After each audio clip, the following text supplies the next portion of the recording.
Hey, ladies and gents, and welcome to episode 16 of the Controlled Interest Gamecast, where we talk about video games and everything happening in the industry. As always, I'm joined by Jordan. Yo, yo, yo! And Dominic. Rap. This is our post-E3 episode. Later on this week, if you're hearing this on Sunday or if you're hearing this throughout the week, we're going to be uploading our individual discussions for each conference.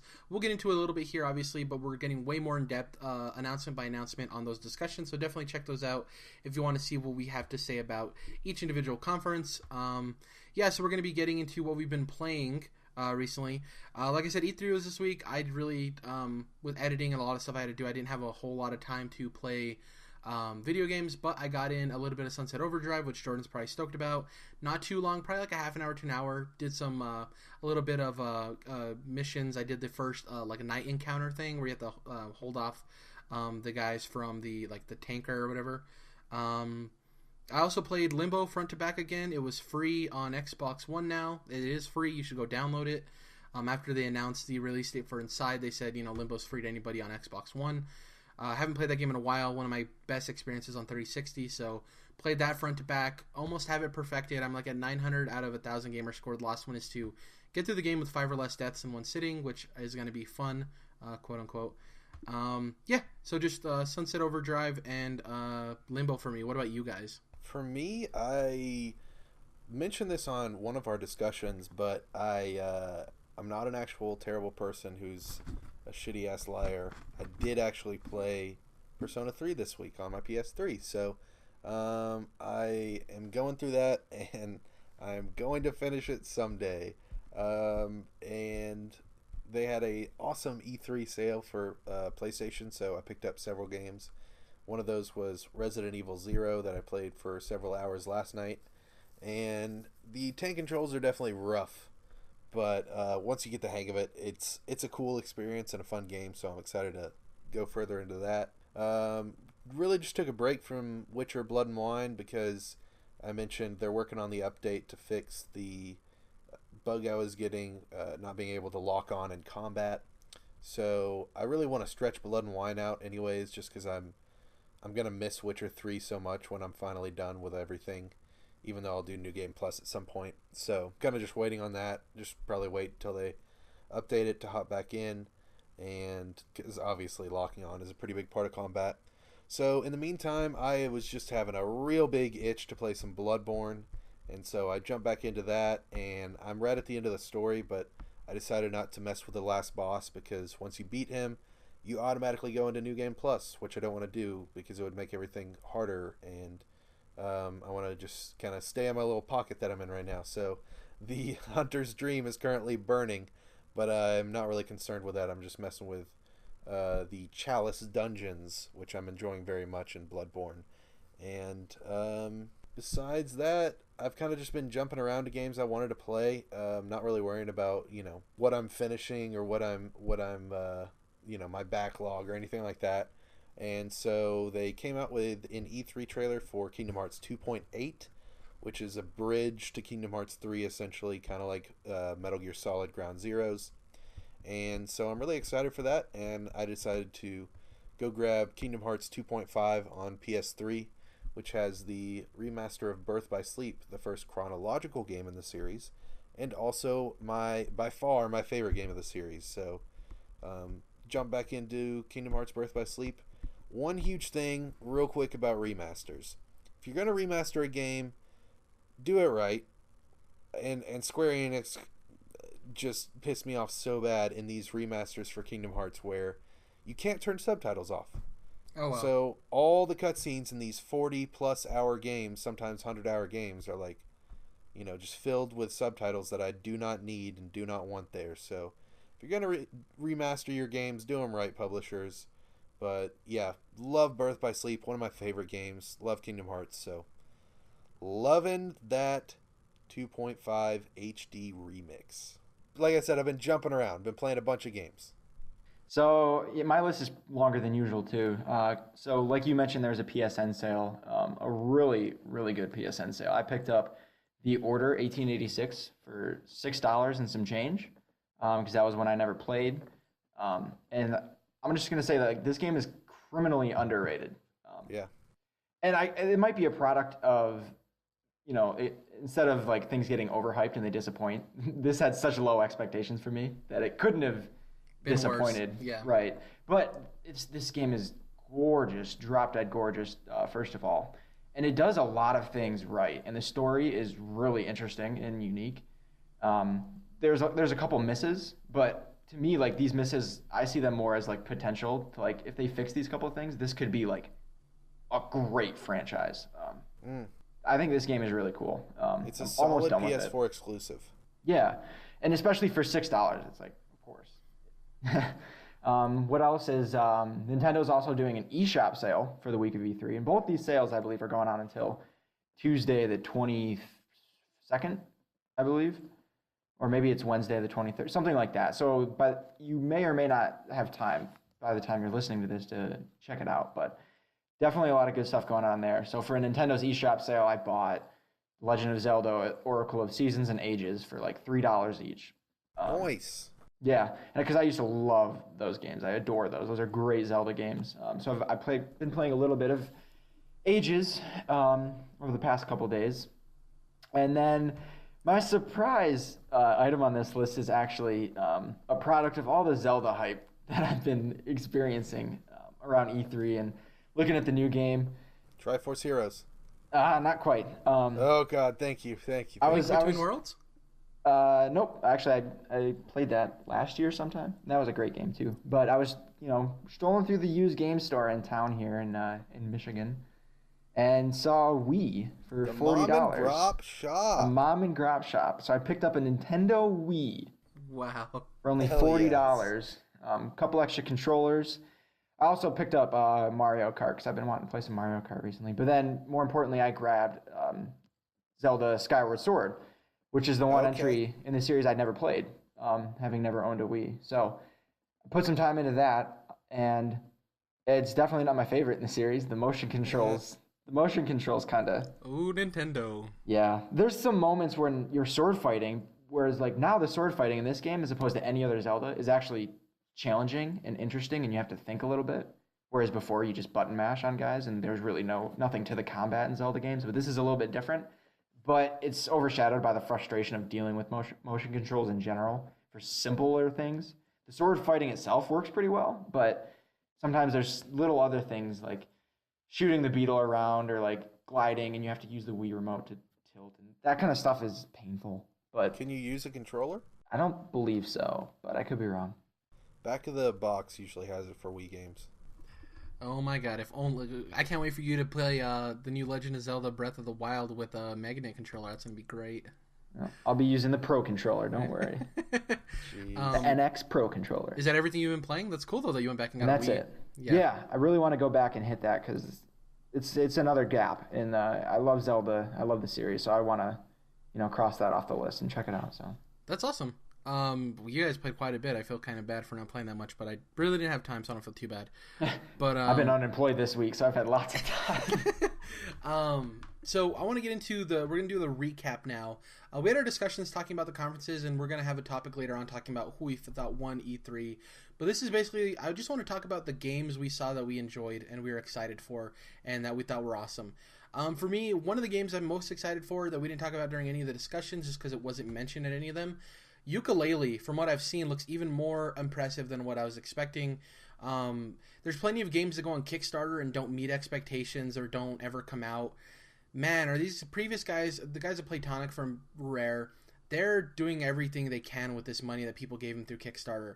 This game looks like, a Banjo game Banjo fans deserve, in the sense of the Banjo games are more of a nostalgic piece that people like. Like, they're not the best games, but people do have a nostalgia factor. I think this game basically took what Banjo did right and fixed what Banjo did wrong. The character's really cool. I think the game looks visually very clean. There are hints to Banjo, so I still am not convinced that there isn't going to be Microsoft exclusive content featuring Banjo and Rare IP. But I thought Yooka-Laylee looked awesome. At each conference, I think God of War was obviously an easy talking point, and the Spider-Man game. For me, for Microsoft, We Happy Few, easily the best game that they showed at that conference for me. The other ones, they're not as big conferences, but those two were definitely the ones that I liked, and yeah, Ukulele really impressed me. So, what about you guys? E3, how was it? What games did you guys enjoy the most? Zelda, Zelda, and Zelda. Zelda, and Zelda. As these two know, it was on top of my list. They Talk weren't, about a fanboy over here. admittedly, right? Yeah, at least you. I mean, there wasn't much they could have done to like disappoint me in what they were gonna show. I mean, it would have been like real bad and like what the heck, but this was going to easily impress me regardless. But I do objectively still think that it looked great, and I'm extremely excited for Breath of the Wild. So after Are you that, excited about that name? I mean, I think it's one of the lesser Zelda names for yeah, sure. but it's the name. I think it plays into what the game's going to be like, right? Like there's now a way bigger open world, and there's kind of more. I don't know. Just it reminds me a little bit of Witcher 3: Wild Hunt. That was actually the subtitle, Yeah. which was interesting, and it kind of gave that like adventurous kind of feel to it. But it's just the title.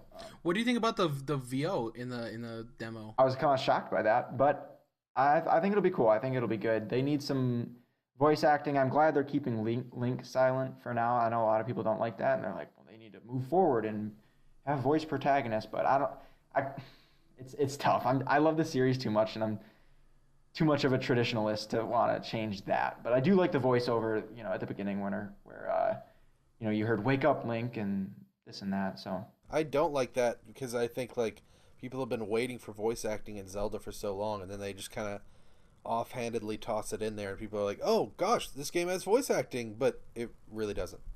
So whether or not the game's empty or not, am I the only one that thinks the climbing looks super stupid? I don't like the climbing animation personally. Oh yeah. Whether or not, but did you see Link slide down a mountain on his shield? I saw him jump into a lake naked.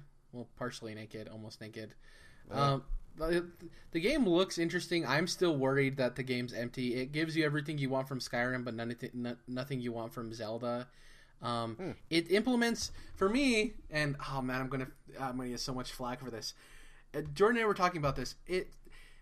They're acting like all of this stuff they're adding to Zelda is revolutionary when we've seen it in open world games before. And I understand it's revolutionary because it's in a Zelda game, but like they're adding all the stuff we've seen in a video game for the past 10 years and then not giving me anything you love about Zelda. Like, well, that's just what they showed. I'm confident that this is the regular Zelda formula with all that other stuff added on top, and they just didn't show that traditional stuff. They didn't show you going through dungeons and getting different items. Yeah, and I agree with you. I think that will be there. I agree with you. Nintendo's never. I should have no reason to think that Nintendo makes a bad game because they really don't. Minus like Star Fox. But like, I don't know. I'm cautiously optimistic. I've said that plenty of times. That's like my phrase for this E3. But like, Zelda's cool. I like Zelda. I'm not engraved in it as much as like you are. Obviously, you're super into Zelda. I like Zelda. I appreciate Zelda. I like Zelda games. But I just want to see why this is a Zelda game and not a Zelda skin mod for Skyrim, And for you, you're ultimately sold on it, which is fine. We're coming at it from two different perspectives. For me, I'm on the outside looking in of like, I think it's just two different perspectives. They did what they needed to do to win you over. I think they did what they needed to do to win most of the people that are like me over, but where's the hardware? Like, Nintendo, am I going to buy this on a Wii U or am I going to buy this on the NX? Like, I think that was a huge miss for them, Oh, that reminds me of something I forgot to mention earlier. Aonuma, the director for Breath of the Wild, did say that the NX version would be identical to the Wii U version, but with improved visuals. Was the one caveat he did. And we're going to mirror the whole world for no reason. Right. So, I mean, that is one tiny little thing that for me is enough. Like, I'm not going to buy a Wii U now. I'll just wait for NX and pick up Zelda there. It'll look a little bit better. Well, I thought this isn't releasing for Wii U until it releases for NX. Right. Isn't that what they said? Right. Oh, yeah. Yeah. Okay. So, yeah, what about you, Jordan? What did you see at E3 that got you excited? What was your game that you enjoyed seeing the most? So I'll just name off a bunch of these games, and then we can kind of hop into them point by point a little bit.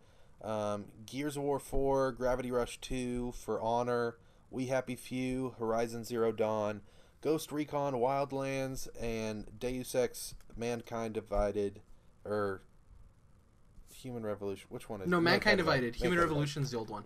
Yeah, Older and then one. specifically with that game, the multiplayer they just introduced. It's like kind of a simulation hacking shooter type deal, and you'll have to watch the trailer. I'm not explaining it well, but it does look very cool. Might even get me to play some multiplayer matches in that game.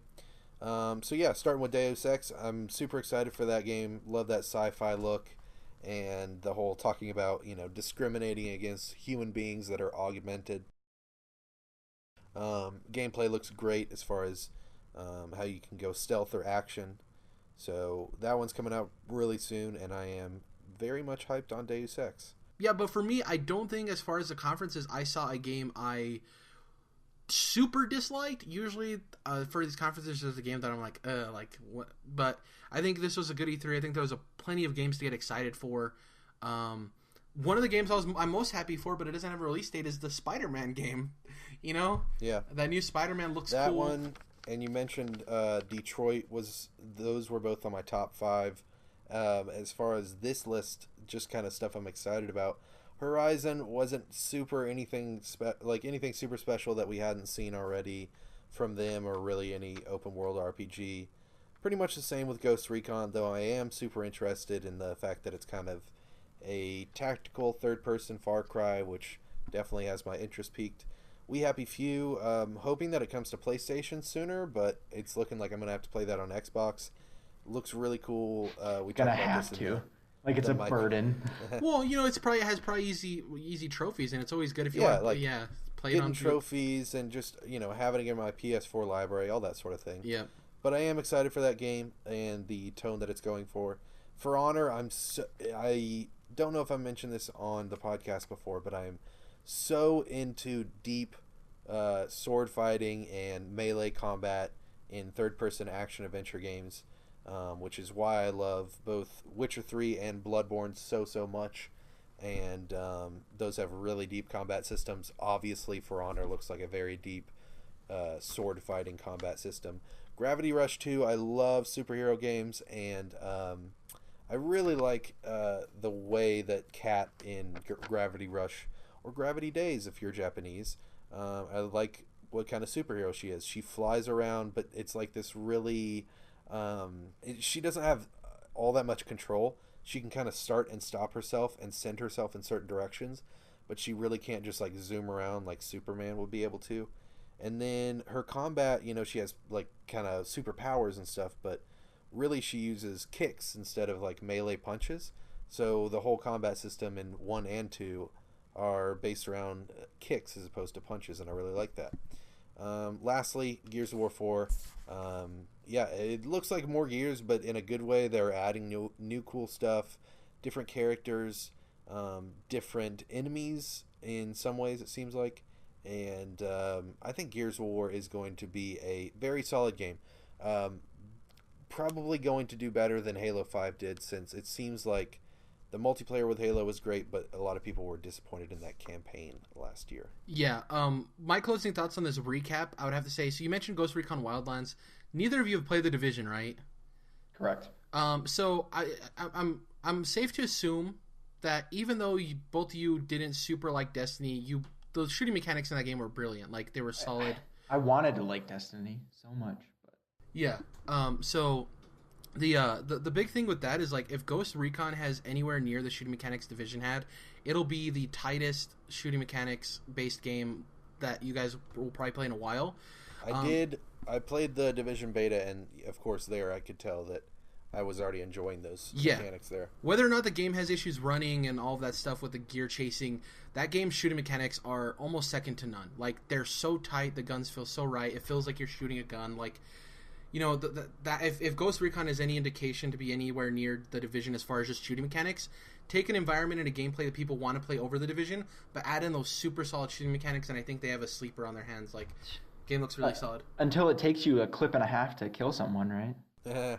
Yeah, bullet sponges. I think if they fix some of the in-game stuff and the cheating, hacking stuff, there's just been so many issues that the Division community has had with the game I honestly don't think the developers have responded very well to, because they just haven't been on top of it like my boys over at CD Projekt Red would be. I will get into the Division at some point. I'd love to, if they kind of just, fix their game. I also think that with this game, there's probably going to be a PvP mechanic to Wildlands, but it seems like the Division was trying to hit that PvP really solid, and I don't think Wildlands is necessarily trying to do that. I think this is true. Get 4 of your friends, have fun in this world, take down this cartel in Bolivia, I believe. I think it's less focused on PvP, and a lot of those issues they had were with PvP. Balancing issues, the hacking issues, or cheating issues, like all that stuff. I think that has to do more with the PvP-centric part of the Division, which is a huge part of that game, and I think Wildlands isn't going to have that issue, hopefully. This one's all about that tactical co-op, baby. Yep. I love it. So that's it for me on the recap. You guys have any closing words for your recap of E3 before we get into all the nitty-gritty? I guess we're going to talk later about stuff that we missed or wanted more of at E3. Yeah, that's next. Okay, Disappointments, cool. Yeah. Dom, any closing words on the recap? Anything else? No, let's get into that nitty gritty. Okay. Nitty-gritty.